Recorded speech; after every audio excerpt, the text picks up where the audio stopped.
কিন্তু আমাদের কি যে হলো, আমরা আল্লাহর সাথে কেন এত রাগ করলাম, আল্লাহর সাথে আমাদের কেন এত অভিমান? এই রাগ অভিমান করে যদি আমি আর আপনি বলি যে আমি আর আপনি কবরে যাব, তাহলে আমার এই রাগ অভিমানটা ঠিক থাকবে। আর যদি আপনি বলেন না আমি আর আপনি কবরে অবশ্যই যেতে হবে, তাহলে কেন আমি মসজিদের সাথে এত অভিমান করলাম, এত রাগ করলাম যে আমি মসজিদে আসার জন্য একটু প্রস্তুত হই?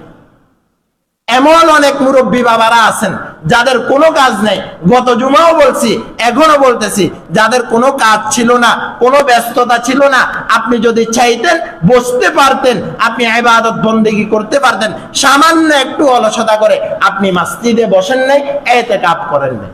আমার আপনার হায়াতের কোনো গ্যারান্টি নেই, আমার আপনার জীবনের কোনো গ্যারান্টি নেই। আমি আর আপনি মরবো না, আমি আর আপনি এভাবে থাকবো, আমার আপনার আনন্দ থাকবো, এটার আমার আপনার কোনো গ্যারান্টি নেই। এই জন্য অন্তত নফল ইতিকাফের জন্য হলেও বসেন, এখনো সময় আছে, এখনো সময় আছে। এত রাগ করিয়েন না, এত অভিমান করিয়েন না, এত রাগ এত অভিমান, আল্লাহর সাথে এত রাগ অভিমান, এগুলো আল্লাহ পছন্দ করেন না।